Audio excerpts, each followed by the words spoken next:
So unfortunately, I was right about the DLC for this game. So when the DLC first came out, I was arguing in my own comments section. I made some videos talking about how why I didn't want to get the DLC, why the DLC was pay to win, and why the DLC is generally just bad for the health of the game, as well as, how it breaks the game, and if this is the practice moving forward with the game, with Fire Emblem games, if this is how they handle DLC, then it's not a good thing for the long-term health of the game.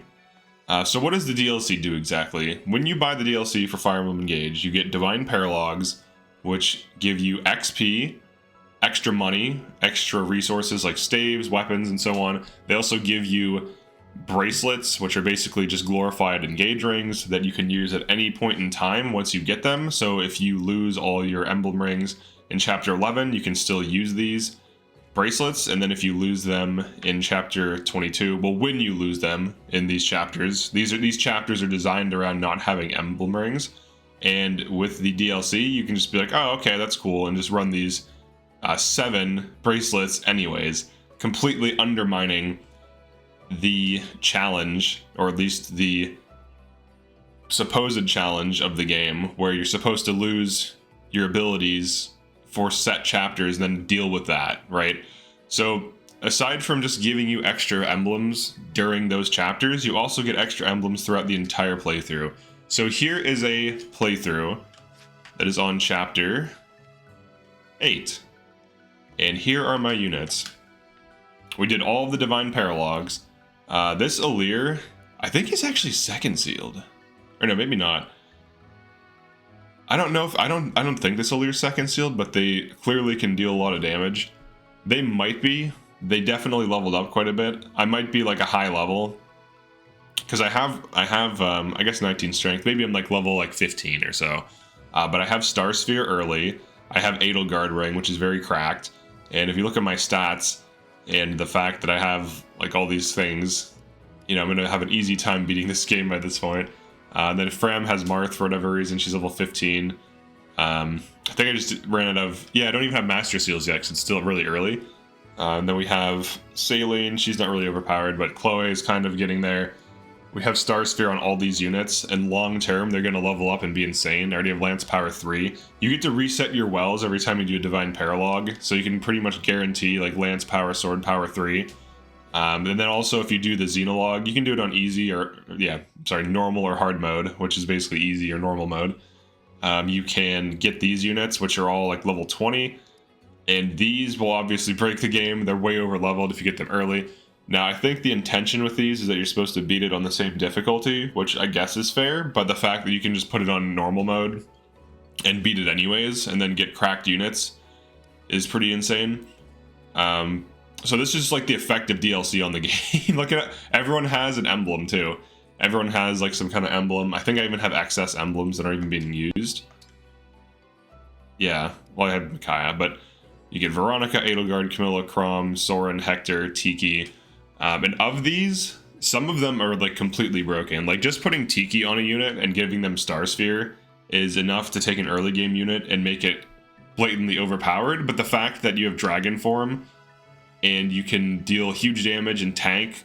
Like I use this on my Sabotage run. I was forced to via Super Chat, but I had to make Vander a Tiki user. I didn't want to use DLC in the Sabotage run, but people Super Chatted it just to be funny. And he carries that playthrough. He's just so good. He has so much damage output in this Dragon Form, and his stats, even though he hasn't leveled up much, they've still been boosted. So just putting Star Sphere on a unit, just Star Sphere can break the game, let alone all these extra emblem rings. But Tiki is absolutely broken. Soren can be broken with the healing, the tome healing tanking. Camilla is just okay. Edelgard is absolutely cracked. You have things like Raging Storm, killing an enemy with Raging Storm, then like Houses Unite to kill an enemy. You can Raging Storm, Houses Unite Plus when you're next to Byleth, which lets you act again, and then you can do like an atrocity, so you can get like 3 kills with abilities that are absolutely insanely powerful. You also have the Flame Gambits to delay and stop enemies, Poison Gambits, which can debuff and put poison on enemies, then you have Shield Gambit, which can allow you to give yourself projectile tanking. And like this thing is this is probably one of the best ones for just killing things. It's just completely overpowered and insane. And then Veronica gives you reprisal plus. You can dance people and then you can summon stuff. like the DLC is too powerful, and the way they implemented it is not good. Now, if you just want to mess around with these emblems and goof off, that's fine. But the way that this was done in a way where you will be more powerful just by having these, no matter what you do. So let's break down all the things that the DLC effectively does. You get a ton of XP and levels in Divine Paralogs, you get more resources, you get more emblems, you get broken emblems. Now there are some base game emblems that are just as good as DLC emblems, but the fact that your average emblems per map is higher changes everything. So let's say you go into Chapter 8. Now, none of the early game is hard when you're used to the game, but if you have 4 emblems, which is default, on no DLC, versus 8 or 10 or however many deploy slots you have, you're going to have a much easier time, especially when you have things like Tiki, because Tiki lets you put a res stone on someone, like you get a second health bar. Tiki lets you tank really well. It lets you AoE attack. Like Flame Breath is one of the most broken abilities in the game. It only does 70% damage, but you can hit up to 4 targets with it pretty easily. And especially when you combine this with dancing, you can kill 4 targets with 2 units consistently on player phase. And also you can enemy phase tank on Draconic form. And Draconic form makes almost anything tanky. And on top of Draconic form, you also get Geosphere, which boosts defense and res of allies. Life Sphere, where if you wait, you just get health and it goes up to 40. Light Sphere halves receiving crit chance from foe. Like, you get so much just from equipping this, on top of Star Sphere, which just gives you 15% more growth. So now in fixed mode, that's a guaranteed 1.5 points of stats for everything per level. So all you have to do is just use this on early units and they will scale. Like, if you just level up 20 times, that's +3 to everything, including build, which is absolutely insane. So that includes, health, strength, and so on. Like, strength, magic, dex, speed, defense, res, luck, and build. So it's pretty ridiculous. Star Sphering early units, just that is enough to break the game, because as you level up, as you hit +10 levels, +20 levels, you're just +3 to all your stats, which is the equivalent of using more than a stat booster, every one of each stat booster. It's like using 1.5 stat boosters for all of your stats aside from move, and it's completely ridiculous. But you factor in the extra XP from Paralogs, your units will be power leveled, and the Divine Paralogs scale to your level to some degree. So if you just do them early, you just make, even if you don't do the Xenolog, if you just do Divine Paralogs early, you can power level your units, and they will be way over leveled for what you're doing. And from there on out, you just have powerful units with extra resources. And I don't think this is a good thing for the game long term. I think things like the heroes' weapons are kind of fine. I do wish they would have balanced silver and steel weapons better, because the only thing that's comparable to hero weapons are steel weapons, but they're more expensive to upgrade.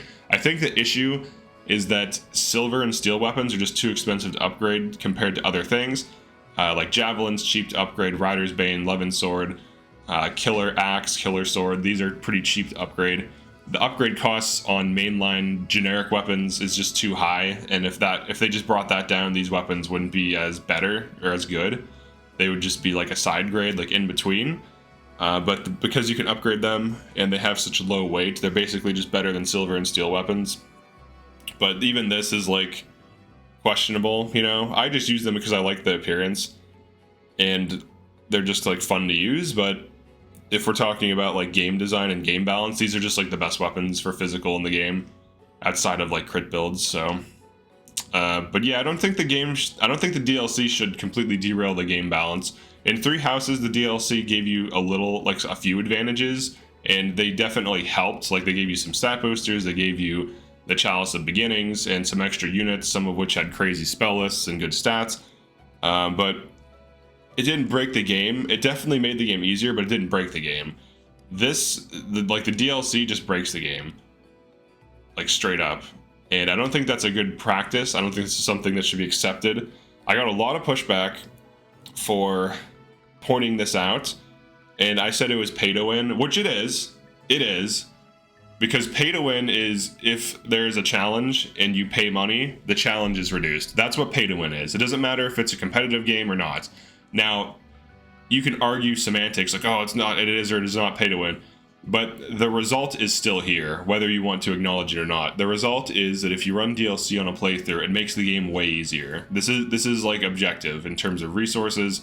Like it's the only way it doesn't make the game easier is if you don't understand the game and you still can't beat it. That's the only way it doesn't. But you still start off with more resources. If this was a game of chess, you'd start off with 5 queens instead of like half a queen, because of this game they don't just hand you a queen. But yeah, it's not. I don't think it's a good thing for the long-term health of the game, or for Fire Emblem really. Like if this is standard. If we can just expect day one. Also, it's day one DLC. It was like $30. They rushed the Xenologue. Like you can tell they rushed it. They didn't playtest it that well. And it's pay to win. I'm surprised people aren't outraged at this. Is it that are people coming from like Heroes, Fire Emblem Heroes, and they're like, oh, we're used to this stuff. It's fine. Because if that's the case, that's not a practice that we should be like embracing. Heroes is a gacha game. I would never play Heroes because it is a gacha game where you dump real money for units with a varying power, and it's like grindy. Most of the challenge is just from having like good pay-to-win units, you know, like good cash shop units that just like carry your playthrough with like crazy broken abilities. And when I saw that it wasn't like a GBA Fire Emblem, not even just like art style, just in terms of like what it was, I was like super disappointed because it's like, I grew up on GBA Fire Emblems. Like, I actually played them on the Game Boy Advance. Like, I played Sacred Stones when it came out on the Game Boy Advance. And to go from that era to this, like, Heroes era, where it's just, like, thirsty artwork and cash shops and, like, literal pay-to-win and RNG, and you dump money into, like, essentially Magic the Gathering card booster packs and then hope you get the thing you need to build your deck. It's like... That's not good. That's a regression. That's not moving forward. That's them monetizing gamers more and worsening the game design quality. And I don't think that's a good thing. And DLC should be extra content that's fun. It shouldn't be this like pay to win, break the game thing. And if it is, I don't know. Like why is that? Like Fire Emblem should be a tactical game, right?